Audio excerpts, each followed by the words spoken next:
గంజాయి విషయంలో ఏపీ సర్కార్ సీరియస్గా దృష్టి పెట్టింది.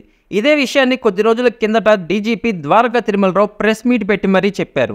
ఏపీలో గంజాయి రవాణా పెద్ద ఎత్తున సాగుతోందంటూ టీడీపీ నాయకులు భారీ ఎత్తున ఆరోపించిన నేపథ్యంలో హోమ్ మినిస్టర్ అనిత మాట్లాడుతూ గంజాయిపై ఉక్కుపాదం మోపుతామని క్లారిటీ ఇచ్చారు. ఈ నేపథ్యంలో తాజాగా తెనాలి సమీపంలోని సంగంజాగర్లమూడి డంపింగ్ యార్డు వద్ద గల పాడుబట్ట భవనంలో 7 డ్రగ్ పెడ్లర్లను వలవేసి పట్టుకున్నారు తెనాలి పోలీసులు.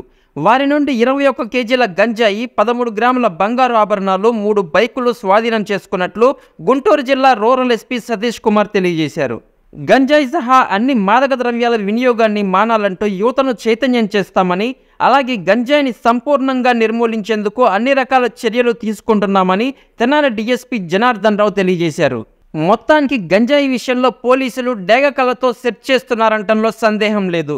సో మత్తుబాబులు ఇక చిత్తుకాక తప్పదంటూ తెనాలి ప్రజలు పోలీసులను అభినందిస్తున్నారు. ఒక గంజా కేసు తెనాలి రూరల్ పిఎస్లో మనం రిజిస్టర్ చేయడం జరిగింది.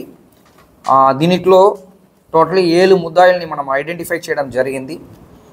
మనం ఇప్పుడు నుంచి గుంటూరు డిస్ట్రిక్ట్లో ప్రతి ఒక్క గంజా కేసులో కూడా ఎంటైర్ నెట్వర్క్ ఏంటి యాక్చువల్లీ ఒకరిని పట్టుకున్న తర్వాత అక్కడతో పాటు వదిలేయకుండా ఎవరెవరు కన్జ్యూమ్ చేస్తున్నారు, ఎవరెవరు సప్లై చేస్తున్నారు అని చెప్పి డిఫరెన్షియేట్ చేస్తూ, సప్లై చేస్తున్న వాళ్ళపైన ఎక్కువ ఫోకస్ పెడుతూ, కన్జ్యూమర్ వాళ్ళు కూడా పాత కేసు ఉందా, పేరెంట్స్కి ఐడియా ఉందా అని చెప్పి డిఫరెన్షియేట్ చేస్తూ కొన్ని సిస్టమేటిక్గా వెళ్దామని చెప్పి డిసైడ్ చేయడం జరిగింది. మొన్న రోజు కూడా గుంటూరులో మనం ఒక కేసు డిటెక్ట్ చేసినది బ్రీఫ్ చేశాము. సో ఈరోజు మన తెనాలిలో రూరల్ పోలీస్ స్టేషన్ డిటెక్ట్ చేసిన కేసు సంబంధించి 7 మెంబర్స్ని మేము ఐడెంటిఫై చేశాము. దీంట్లో అందరూ కూడా ఈ ప్రెస్ నోట్ కూడా ఇవ్వబడతాయి. కాకపోయినా నేను నా తరపు నుంచి అమ్మిశెట్టి శివాచంద్ అని చెప్పేసి A1, అదేవిధంగా accused number 2 Dasari Bharat, A3 Avulamanda Pavan Sai, తర్వాత A4 పరిడ సిద్ధార్థ కుమార్, A5 గొర్రెలు రాజా, A6 కండపల్లి సతీష్, A7 తోలం రాము అని చెప్పేసి 7 మెంబర్స్ని మేము ఐడెంటిఫై చేసాము. దీని వెనకున్న స్టోరీ చూసామంటే మోడస్ ఆపరండి అంటారు. ఎంఓ అనేది ఎలాగా ఉందంటే ఇక్కడ నుంచి బైక్ దొంగతనాలు, లేకపోతే ప్రాపర్టీ అఫెన్స్, మేబీ ఇంటి లోపలికి వెళ్ళేసి హెచ్బీ బై డే కానీ నైట్ కానీ చేస్తూ ఆ అమౌంట్తో పాటు ఏజెన్సీకి వెళ్ళి తెచ్చుకోవడం, లేకపోతే ఏజెన్సీ ఉన్న వాళ్ళని ఇక్కడ తెచ్చుకుని వాళ్ళకి ఇవ్వడం అని చెప్పేసి ఈ ఎంఓ అనేది జరుగుతుంది. నేను అల్లూరు సీతారామరాజు డిస్ట్రిక్ట్లో వర్క్ చేశాను. మళ్ళీ కాకినాడలో చేసినప్పుడు బార్డర్ అల్లూరు సీతారామరాజుకి తో పాటు కలిసి ఉంది కాబట్టి కొంచెం ఈ ఎంఓ పైన నాకు ఆల్రెడీ కొంత ఐడియా ఉంది. దాన్ని బేస్ చేసుకుని ఇన్వెస్టిగేషన్ కొంత మనం చేయడం జరిగింది. దీంట్లో ఈ మొదటి ఉన్న 4 కూడా ఒక అసోసియేట్స్, అంటే మెయిన్ వీళ్ళు కొల్లిపార. దీంట్లో 2 కొల్లిపారాలో ఉన్నారు, ఒకరు బప్పట్ల ఫ్రెండ్. A2 అనేది బప్పట్ల కాకపోయినా ఫ్రెండ్. మన A4 సిద్ధార్థ కుమార్ అనే వ్యక్తి యాక్చువల్లీ మనకి ఈ భద్రక్ డిస్ట్రిక్ట్ ఒరిస్సా నుంచి వచ్చి పనులకు వచ్చేసి ఇక్కడ మనకి సెటిల్ అయిపోయారు చోడవరం విలేజ్ గుంటూరులో. సో అంటే ఈ 4 కూడా అసోసియేట్స్, ఫ్రెండ్స్. యాక్చువల్లీ వీళ్ళ పైన కేసెస్ ఉన్నాయి. ఫర్ ఎగ్జాంపుల్ A1 అమ్మిశెట్టి శివాచంద్ చూసినప్పుడు దాదాపు 10 కేసు ఉంది ఆ వ్యక్తి పైన. ఈ 10వ కేసు 52/24 అంటే ఈ మన దొంగతనం కేసులో వీళ్ళు ముద్దాయిలు యాక్చువల్లీ. దాన్ని బేస్ చేసుకుని అప్పుడు కొంతమందిని అరెస్ట్ చేశారు, కొంతమంది పెండింగ్ ఉన్నదిలో ఈ వీళ్ళు వెరీ ఇంపార్టెంట్ పార్ట్. ఆ కేసు పరంగా అరెస్ట్ చేస్తూ ఈ ఇన్వెస్టిగేషన్ని కంటిన్యూ చేయగా ఈ గంజా కేసు అనేది కూడా మనకి రావడం జరిగింది. అదేవిధంగా A1, A2, A3 శివచందు, భరత్, తర్వాత పవన్ సాయి, వీళ్ళు 3 కూడా బైక్ అఫెండర్స్ కూడా. వాళ్ళ దగ్గర నుంచి 3 బైక్ని కూడా మనం సీజ్ చేయడం జరిగింది. ఆ కేసు కూడా నమోదు ఆల్రెడీ చేయడం జరిగింది.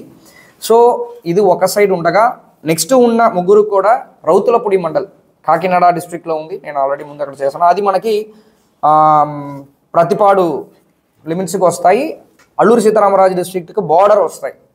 సో అక్కడ ఉన్న వాళ్ళు ఇక్కడ వీళ్ళు కాంటాక్ట్ చేస్తూ వాళ్ళతో పాటు గంజా ఎక్స్చేంజ్ చేసుకున్న క్రమంలో మనం సీజ్ చేయడం జరిగింది.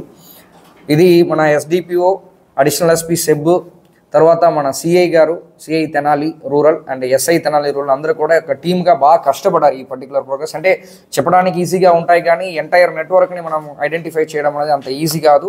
Money wise, travelling wise, man power wise ఇదన్నీ కూడా ఛాలెంజింగ్. కాకపోయినా ఎంటైర్ నెట్వర్క్ కమింగ్ డేస్లో నెక్స్ట్ ఒక 3-4 మంత్స్లో ఉన్న వరకు మనం గంజా నెట్వర్క్ ఎంటైర్ కూడా తగ్గించాలన్న ఉద్దేశంతో పాటు ఇది చేయడం జరిగింది.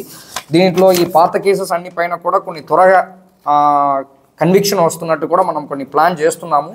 దీంట్లో జనరల్గా చెప్పాలంటే మీకు ఇప్పుడు అప్ టు 1 kg వరకు మనము కన్జ్యూమర్స్ అనే కేటగిరీ కిందకి 1 year పనిష్మెంట్ వస్తాయి. తర్వాత ఎవరు దీన్ని పెడ్లర్ సెల్లర్ అంటారు, ఎవరు దీన్ని అమ్ముతుని చేస్తారో, సో జనరలీ 20 kg వరకు మనకు దొరికిందంటే దానికి 10 years పనిష్మెంట్ ఉంటాయి, ఫైన్ 1 lakh వరకు ఉంటాయి. సో అదే మెయిన్ దీంట్లో ఎవరు ట్రాన్స్పోర్టర్ కిందకి చేస్తారో అది కాకుండా 20 kg ఎబో దొరికిందంటే 10 సంవత్సరంతో పాటు 2 లక్షలు ఫైన్ కూడా ఉంటాయి. సో ఇప్పుడు మనం ఎంటైర్ కాన్సన్ట్రేషన్ దీనిపైన చేస్తున్నాం. ఇప్పుడు నుంచి 20 kg ఎబో వీళ్ళు ఎలుగురికి దొరికిందంటే ఎలుగురు పైన పాత కేసు ఉంది. దీంట్లో ఇంపార్టెంట్ ఏంటంటే దీంట్లో A4 పరిడా సిద్ధార్థ కుమారు, A7 తోలేం రాము ఇద్దరికి కూడా ఆల్రెడీ గంజా కేసు ఉంది. ఎక్కడ తడాలో ఉంది, నెల్లూరులో మన A4 పరిడా సిద్ధార్థ కుమార్కి, A7కి నరసాపురంలో ఉంది వెస్ట్గా. ఇలాంటి ఈ గంజాలో ఎవరు ఇన్వాల్వ్ అవుతున్నారో వాళ్ళు మళ్ళీ ఇన్వాల్వ్ అవుతుంటారు. యాక్చువల్లీ ఇది వీళ్ళని పర్మనెంట్గా మనం ఎలాగా న్యూట్రలైజ్ చేయాలనేది ఒక పెద్ద ఛాలెంజ్. వీళ్ళు బయటకు వచ్చిన తర్వాత మళ్ళీ స్టార్ట్ చేస్తుంటారు. వీళ్ళపైన ప్రివెంటివ్ డిటెన్షన్ ఇనిషియేట్ చేయడమా, లేకపోతే పాత కేసెస్లో కన్విక్షన్ త్వరగా వచ్చిందంటే 10 సంవత్సరానికి వాళ్ళు లోపలికి వెళ్ళిపోతారు. ఆ మెథడ్ చేయడం అనేది మనం కమింగ్ డేస్లో మనం సిస్టమేటిక్గా చేయడానికి ప్లాన్ చేస్తున్నాం. ఆల్రెడీ చెప్పడం జరిగింది. ఈ హెల్ప్ లైన్ నెంబర్ 8688831568 ఇది కూడా మనం ఆల్రెడీ పోస్టర్ కూడా రిలీజ్ చేసాము. ఎవరికైనా ఇన్ఫర్మేషన్ ఉందంటే దీనిపైన ఇమీడియట్గా కాల్ చేశారంటే ఆ పర్టికులర్ పర్సన్ నుంచి ఎంటైర్ లింక్ని కూడా ఐడెంటిఫై చేయడం వరకు మనం రెస్ట్ తీసుకోము, ఖచ్చితంగా చేస్తాము. సో అదేవిధంగా అడిషనల్ ఎస్పీ సి వెంకటేశ్వర్ గారి పైన స్పెషల్ టీమ్స్ అంటే ప్రతి ఒక్క సబ్ డివిజన్ ఆఫీసరు, సిఐ అందరూ కూడా సార్తో పాటు కోఆర్డినేట్ చేసుకుంటారు. అడిషనల్ ఎస్పీ గారితో పాటు కోఆర్డినేట్ చేస్తూ ఏ కేసుని కూడా అలాగా వదిలేయకుండా ఎంటైర్ లింక్ని న్యూట్రలైజ్ చేయడం వరకు అడిషనల్ ఎస్పీ స్పెసిఫిక్గా దానిపైనే ఉంటారు.